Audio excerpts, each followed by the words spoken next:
chegou a hora de você ser realmente quem você é. A partir de agora, você tem que começar a viver de verdade. Porque aí eu percebo que até esse momento eu apenas sobrevivia. Faltava sempre algo, por isso eu procurava aqui, procurava ali, vida real. Então, o xamanismo se apresenta no meu caminho para me mostrar que eu sou o caminho. Jaya traz, entre muitos significados, a palavra vitória, o que a gente quer manifestar. E aqui eu manifesto Jaya, vitória da luz. Jaya, vitória do amor. Jaya, vitória da liberdade. Muito bem-vindos, muito bem-vindas. Benza a Deusa Taon mais uma vez. Hoje tem um papo muito especial de coração mesmo. Uma pessoa incrível passando aqui para expandir sua mente, expandir a consciência, despertar o seu mais íntimo, sua essência, aquela semente que você tem aí para você lembrar verdadeiramente quem você é.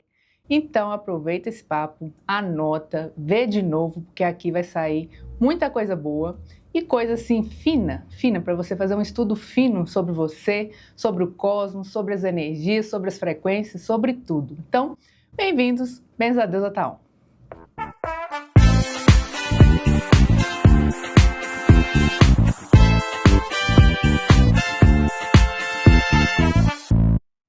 Minha gente, tem uma pessoa muito especial aqui hoje para trazer conhecimentos andinos, uma mulher de raiz andina, boliviana, estreando aqui no Benza a Deusa. Muito bem-vinda, Marcela Moron.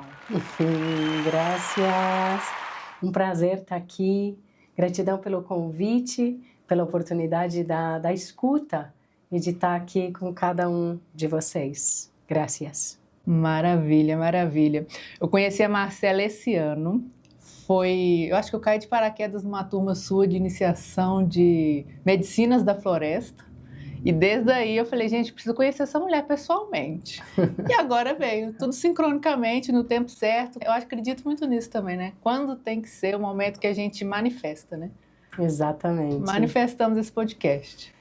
Fluindo. Fluindo. Tudo fluindo. Fluindo com a vida. Então deixa eu apresentar para vocês. A Marcela é uma mulher de raiz andina, nascida na Bolívia, fundadora do Instituto Sagrado Despertar. Hoje está morando em Minas, né? Moro em Minas, num povoado chamado Casa Branca. Casa Branca. Isso. Tem muito tempo que está aqui no Brasil?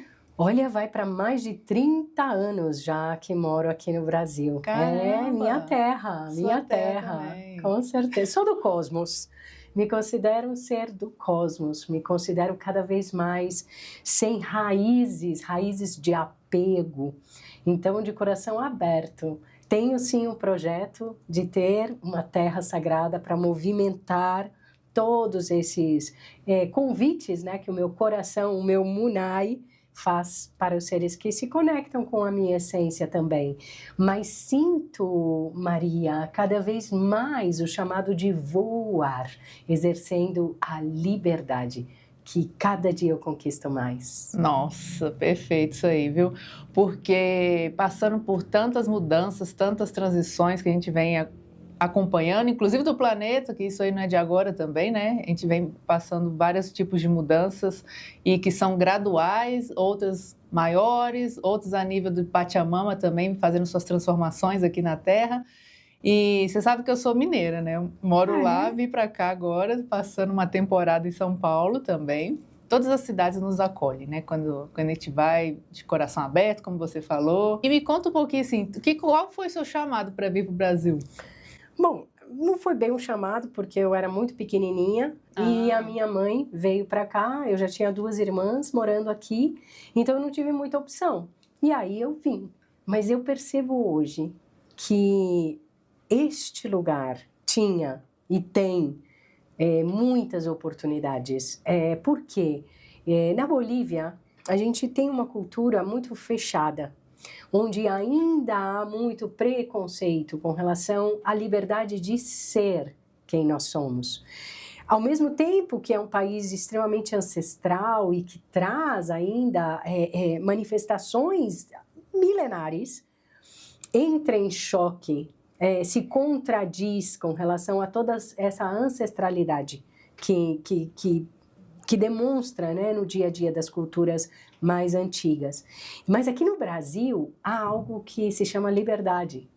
E é dentro dessa liberdade que eu consigo conhecer tanta diversidade, principalmente a nível espiritual.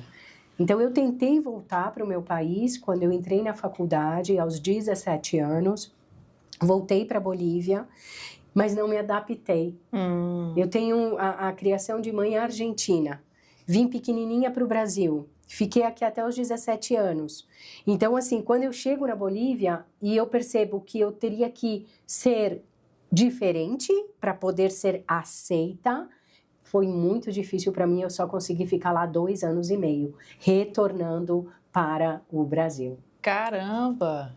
Eu já tenho várias perguntas para te fazer. Mas antes da gente começar, que a gente já começou, chegou chegando, né? Quero te perguntar, quer abrir o episódio com um tambor, mostrar alguma coisa para a gente trazer essa frequência ou a gente vai fluindo aqui? Pô, se quiser. Vamos trazer uma frequência para quem está assistindo? Sim, podemos. Fazendo, inclusive, um gancho com o que a gente estava falando, sobre essa questão de chegar ao Brasil e ter essa oportunidade de lidar com a espiritualidade de uma forma mais miscigenada. Então, eu percebo que, chegando aqui, desde pequena mesmo, porque eu sinto que eu era uma criança um pouco diferente, então, eu tenho uma mãe que vive a espiritualidade no dia a dia, sem dar nome aos bois. Eu tenho uma irmã que é yogi e que me apresenta desde pequenininha já esse contato com o que nós chamamos de espiritualidade. E é nesse país que eu começo a viver de fato, desde pequenininha, o que eu chamo de espiritualidade prática, sem dogmas, mas simplesmente as ferramentas começam a se apresentar. E um dos mantras que chega na minha vida aos 9 anos, minha irmã colocava muitos mantras para me acalmar, porque eu era muito agitada, muito curiosa, muito livre, meu amor. A gente já nasce livre, só vai se esquecendo no meio do caminho. Então, gostaria de trazer um pedacinho do canto que eu estava trazendo antes. É uma medicina do canto, do rezo, mais a medicina do tambor, né? Só pra gente... Isso. Aí porque é isso, né? Uma coisa vai linkando a outra.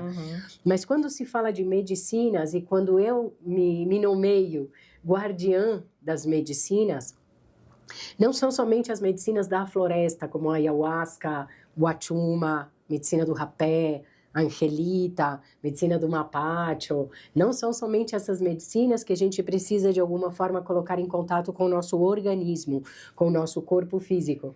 Mas a grande medicina é a nossa medicina, é o ser, é a essência de cada um. E de que forma que essa essência se manifesta? Também através da fala, através da dança, através dos instrumentos. Então, o tambor, ele representa nada mais do que a extensão do meu munai, a extensão do meu coração. As batidas deste instrumento se tornam uma com a batida do meu coração. Então, é a medicina da Marcela manifesta através do instrumento de poder chamado tambor. Uau! E tem conexão com a batida da terra, Pachamama? Tudo conectado. Tudo conectado. Eu gosto muito de dizer que nos dias de hoje a gente precisa realmente desmistificar. Falo muito de espiritualidade prática nesse lugar de experienciar e se aproximar daquilo que há tanto tempo a gente vem colocando em pedestais. Então, simplificar a palavra, simplificar o diálogo, nos aproximar cada vez mais de tudo o que a gente supõe que seja espiritual, faz com que isso seja realmente palpável e cada vez mais concreto em nossas vidas, compreende? Então, esse desmistificar, porque um tambor todo mundo pode ter, mas a consciência de que eu sou esse instrumento, né? De que eu sou um com o todo, e eu queria chegar nessa frase. O ser um com todo precisa sair do plano holístico e se transformar em realidade em nossas vidas. O ser um com todo é quando eu, de fato, me sinto uma com esse tambor. Me sinto uma com você, esse ser aqui presente. Me sinto uma com os rios, com as montanhas. Isso não é conversa. Porque nós somos um campo imenso sendo semeado. Somos todos, sem exceção, tudo e todos, uma manifestação de uma consciência divina. A partir do momento que temos a mesma origem, nós somos um. E é essa distância dessa verdadeira origem e dessa consciência de unidade real e palpável o que nos adoece e o que nos distancia de fato da espiritualidade prática e real. Uau, já sentiu o clima desse papo aqui, né? Vamos que vamos. Incrível. É isso. Caramba. Sua flor caiu. Ai, graças. Vamos ajeitar as peninhas. Bastidores. Vamos ajeitar as peninhas aqui. Quer ajuda? Chama! Calma, procurador! Eu mexi? Eu mexo mesmo, viu? Porque se vir engessar, eu quebro o gesso. Eu mexo mesmo. Tá bom. Sou do povo raio. Seguimos? Seguimos. Então vamos lá. Então, esse canto, ele vai justamente para uma inspiração, uma frequência que muito me inspira. Como eu mencionei, desde os 9 anos eu tenho esse contato com os mantras, com toda essa cultura hinduísta, e esse canto vai para honrar justamente essa frequência de desconstrução e da grandiosa oportunidade que toda desconstrução traz, que é o recomeço. E ninguém melhor que Shiva para nos lembrar disto.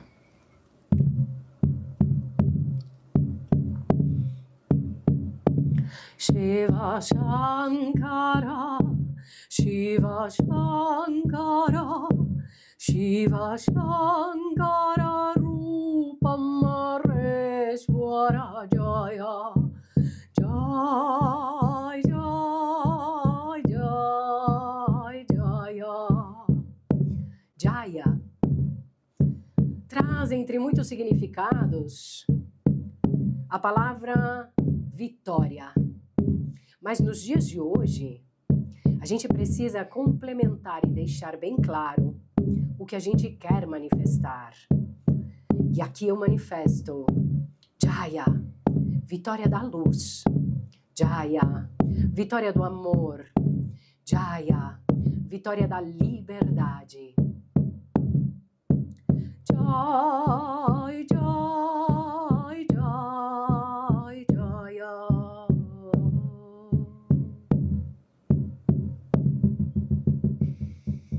Arô! Que lindo! Se deixar, a gente vai subir. Muito bom! Aproveitando essa abertura, espero que vocês tenham recebido super bem aí essa frequência. E antes de entrar um pouco em Pachamama, eu queria te perguntar assim, como que você é uma curandeira ayahuasqueira, como você se determina nesse meio, assim, como você se denomina, se é que tem nome, né, para essas coisas? Eu gosto muito da palavra em espanhol, que é sanación. Sanar vai um pouquinho além do curar. Se utiliza muito a palavra cura e curar aqui no Brasil, né, no português. No espanhol, sanar, ele vai mais profundo. Existe também curar, mas vamos dizer que curar é só no corpo físico e sanar é da alma. Então, como que eu me denomino? Sanadora de mim mesma. Curandeira de mim mesma. Curandeira de mim mesma. A partir dali, e as ferramentas que eu fui desenvolvendo dentro dessa cura, dessa sanação contínua, porque não para, meu amor, a gente sabe disso. Dentro disso, essas ferramentas e principalmente ser inspiração para algumas pessoas que conhecem um pouco do meu caminho e que sabem as coisas que já foram superadas, às vezes que eu cantei vitória, porque eu consegui me superar e superar alguns percalços do caminho, sabe? Então, a partir dali, se eu consigo inspirar alguém, essa é a minha missão. É assim como eu me defino, sanadora de mim mesma. Maravilhoso, maravilhoso. E entrando num outro assunto, a gente estava conversando aqui no bastidor, né? Eu já passei por muitos lugares, muitas casas, muitas iniciações, imagino que você também.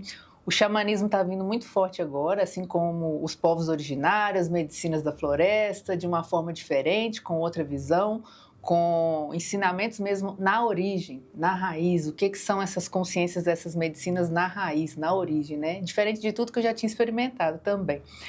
E dentro do xamanismo eu senti assim, você está falando de liberdade, né? São povos livres, né? Não tem altar nas cerimônias, não tem nada, diferente dos outros lugares que a gente vai, né? Cheio de altar, cheio de coisa, cheio de arquétipo, que é o que a gente estava conversando, né? Falei, gente, que coisa diferente, que coisa interessante também de experimentar, de experienciar, que a gente está experienciando tudo aqui, né? E eu quero saber como essas medicinas da floresta chegaram na sua vida, o xamanismo também, a ayahuasca, como que isso aconteceu? Perfeito. Vou fazer um resumo, né? Porque, né?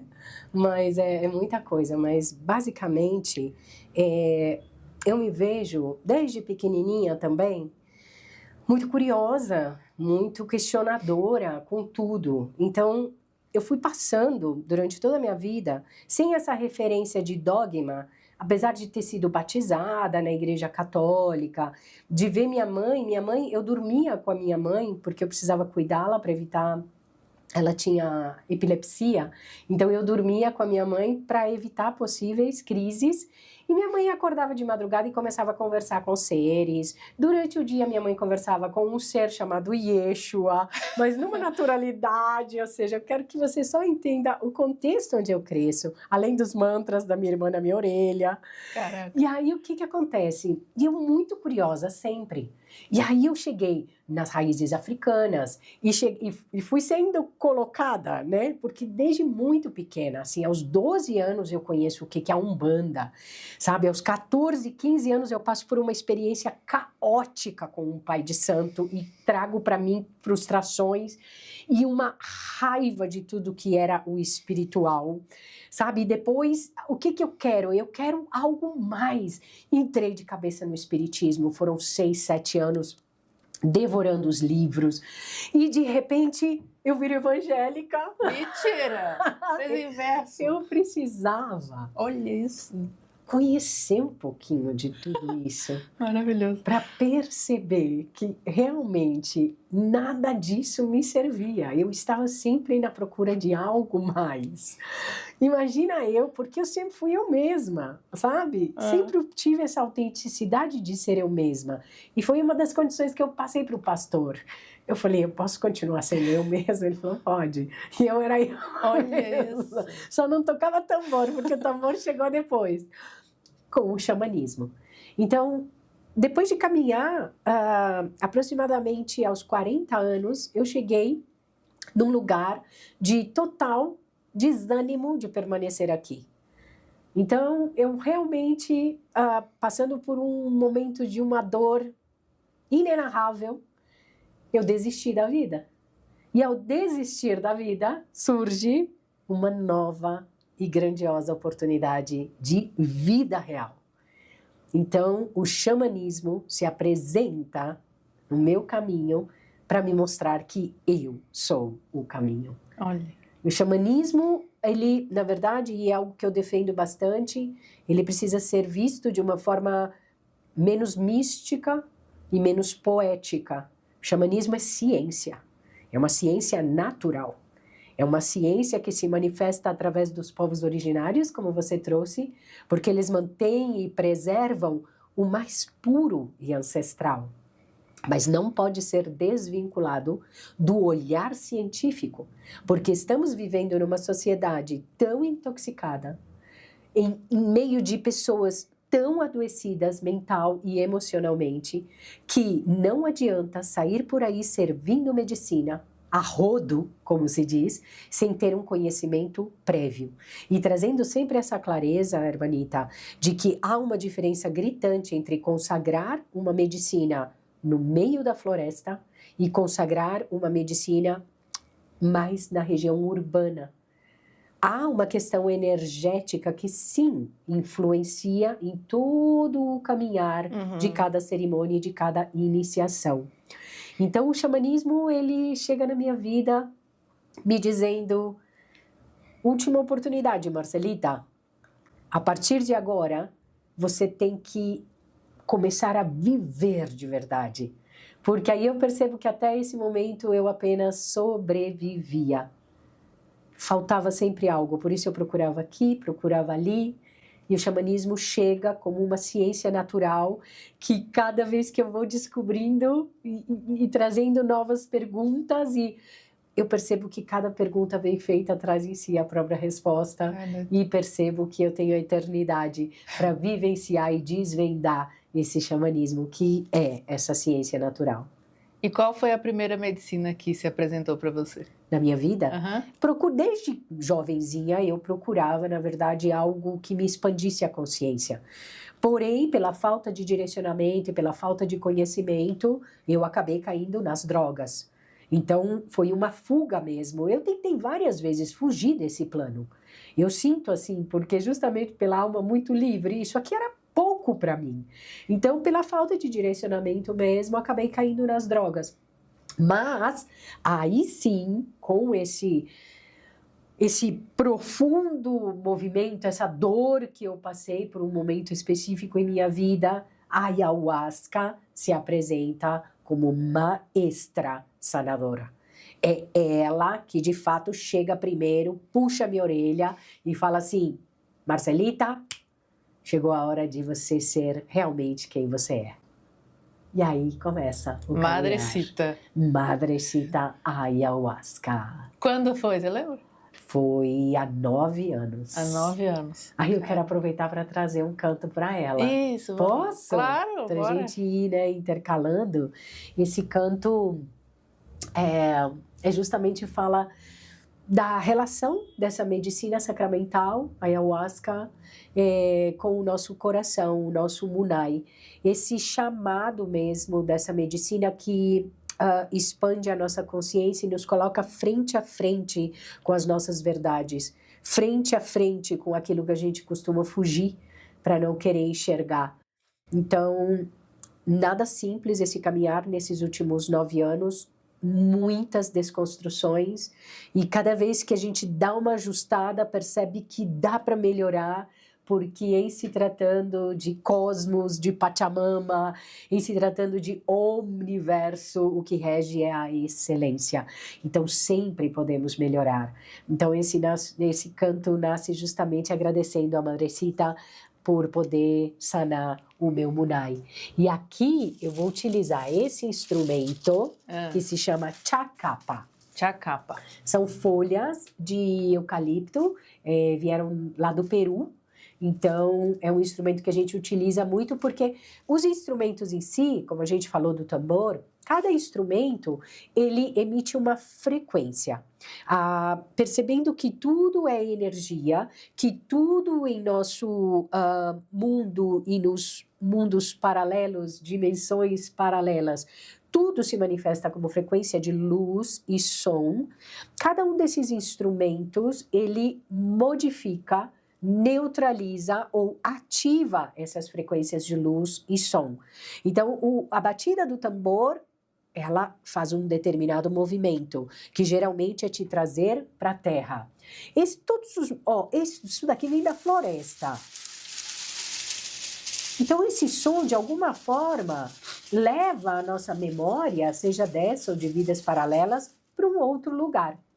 Então, eu gosto de usar a chacapita e muitos sanadores, maestritos, maestritas também utilizam nos seus rituais para conduzir as medicinas que também são frequências. Maravilha. Então, esse cantito é mais ou menos assim. Ayahuasca, curcumanta, chamancuna, kayariri, mamancuna, kayariri. Ayahuasquita munai. Ayahuasquita munai. Limpio y me guarda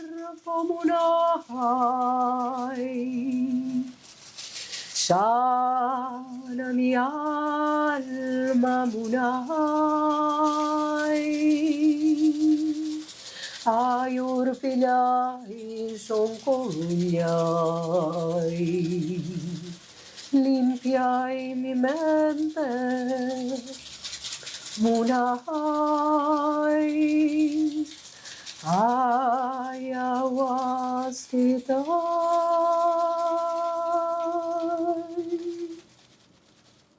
Uau!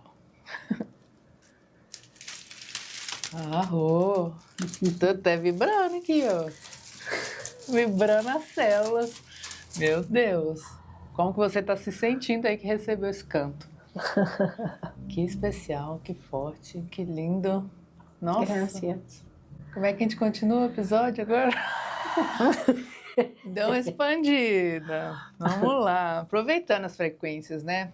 Que coisa linda. Que tipo de folha é essa? Eucalipto. Eucalipto. Nossa, lindo. Pachamama como representação do cosmos, que ajuda a despertar os seres, a nossa consciência, né? E a gente estava falando bastante de consciência aqui também, né, nos bastidores. Como que você vê essa questão do omniverso, omniconhecimento, né? O pessoal já fala assim, nem é mais autoconhecimento, né? É omni, tudo, né? E como é para você essa interpretação ou essa releitura de cosmos, consciência, disso? Perfeito. Estamos continuamente evoluindo e atualizando o nosso sistema, certo? Então, quando a gente fala de autoconhecimento, acredito que isso foi um período que a humanidade precisou de olhar para dentro de si e determinar alguns comportamentos. Beleza. Mas a evolução, ela é contínua e pede mesmo essas atualizações. É onde entra o omniconhecimento, que é algo mais abrangente, que é justamente sair desse meu umbigo, minhas dores, minhas crenças, e passar a olhar como um coletivo. E principalmente nessa fase que a gente entrou, especialmente do ano passado para frente, e não para mais, o olhar realmente é o inter, né, pessoal. Então, o olhar, se eu consigo sair do meu, minha, eu, e passo para o nós, o todo, aí eu já saio da visão de Pachamamita, que é Gaia, e passo para Pachamama, que é o cosmos. Então, eu sinto, Anjo, que a gente primeiro precisa sair desse meu mundinho, perceber tudo que está ao meu redor, se conscientizar de que sim, como frequências que somos interligadas, somos um também com essa terra que a gente habita e com todos os reinos que nela se manifestam. A partir dali, sim, você pode vir falar comigo sobre alienígenas, confederações e federações galácticas, conselhos planetários e interplanetários. Mas, porque senão as pessoas ficam olhando muito também para fora e esquecem de olhar para si. Então, eu sinto que é algo muito gradativo. Eu sinto que realmente são períodos que a humanidade vive, né? Então, por exemplo, essa era que a gente acabou de encerrar, que é a era de peixes, nos trouxe um grande ensinamento que é a reconexão com os animais. Você vê que hoje o ser humano se relaciona com os animaizinhos de uma forma muito mais respeitosa, até exagerada, porque tem aniversário para cachorrinho, mas tudo bem, essa é a minha opinião, mas há uma proximidade maior. Essa nova era, que todo mundo fica esperando que chegue, mas já começou, porque começa dentro de mim, ela nos traz essa oportunidade de juntar justamente ciência e espiritualidade. Não há mais como separar ciência de espiritualidade. E para falar de Pachamama, não se trata só de um nome forte que reverbera e que vem justamente de dialetos pré-incas, né?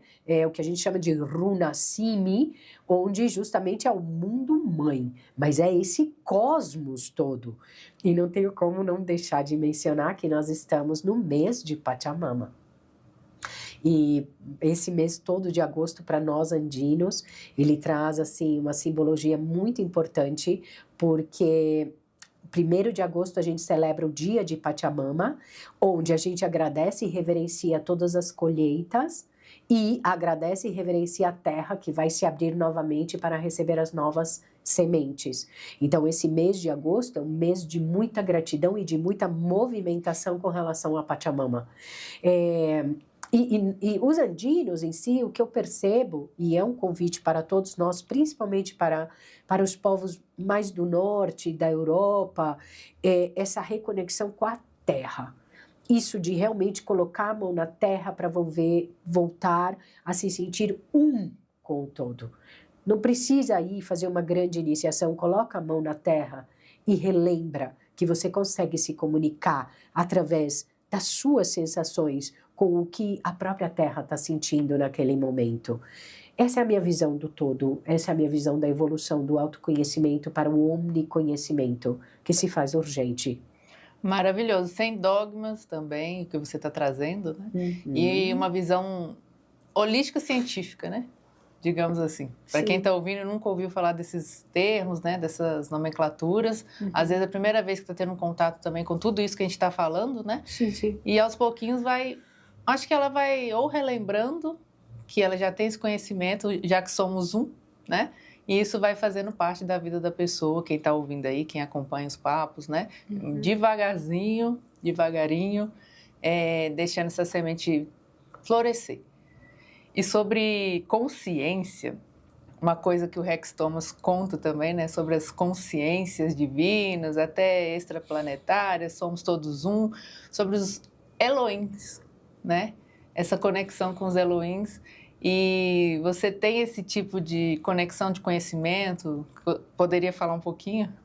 Claro, com certeza. Adorei. Em primeiro lugar, assim, eu gosto muito do som do H, né? O som do H, ele foi omitido, porque, na verdade, assim, o sistema atual que a gente sustenta, né? Porque não dá para tirar o nosso da reta, o sistema atual que a gente sustenta, ele foi organizado justamente para nos distanciar cada vez mais dessa verdade universal. Então, e pequenos, ajustes foram colocados tanto na nossa linguagem como na nossa visão mesmo. E o H ele traz uma força de criação que, quando possível, pronunciem.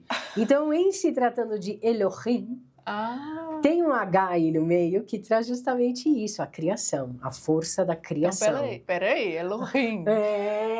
Elohim, tá bom. Então exato. Vamos aprender a falar. Elohim. Então, como que eu me relaciono hoje com todas essas frequências maiores? Em primeiro lugar, me colocando lado a lado. Em primeiro lugar, assumindo a minha responsabilidade e não passando a responsabilidade da minha salvação para os ditos grandes. Então, são frequências que, assim como nós, passam por estágios de evolução. À medida que ganham experiência, se colocam a serviço do despertar dos seus semelhantes. Essa grande família cósmica, conhecida nos Andes como Tiracunas. Então, quando eu convido a frequência de Micael, ao H aí de novo. Quando eu convido a frequência de Micael, eu convido a frequência da vontade divina se manifestando em mim e assumindo o meu papel de responsabilidade de movimentação lado a lado. Então, o que eu sinto é que justamente a gente criou tantos arquétipos e dentro do próprio xamanismo estão se criando novos dogmas e é urgente que a gente desconstrua, porque passou do momento, minha gente, da gente assumir a rédea da nossa própria vida. Não é ebó, não é terreiro, não é templo que vai resolver o seu caminhar. É a toma da consciência. E nós temos inúmeras frequências disponíveis, mas que também têm um caminho evolutivo. Então, até quando eu vou colocar a responsabilidade da minha evolução na mão de uma egrégora ou na mão de um terreiro? Compreende? Então, para mim, é essa relação. E é uma relação diária, contínua. Eles não estão lá, meu amor. Eles estão no todo, eles estão em mim, em você. Frequência de luz e som. E aí a gente vai modulando, né? Agora eu vou colocar na rádio de Rafael. Agora eu vou colocar na rádio de Micael. E aí você ajusta as tuas frequências e conversa, dialoga. É a forma como eu me comunico diariamente com a chamada espiritualidade maior. Que maravilha! É tudo frequência, vibração, som e cor, né? Sim. Sobre isso também, né? Códigos numéricos, símbolos, tá tudo aí. Geometria sagrada. Tá tudo aí. Muito bom, muito bom.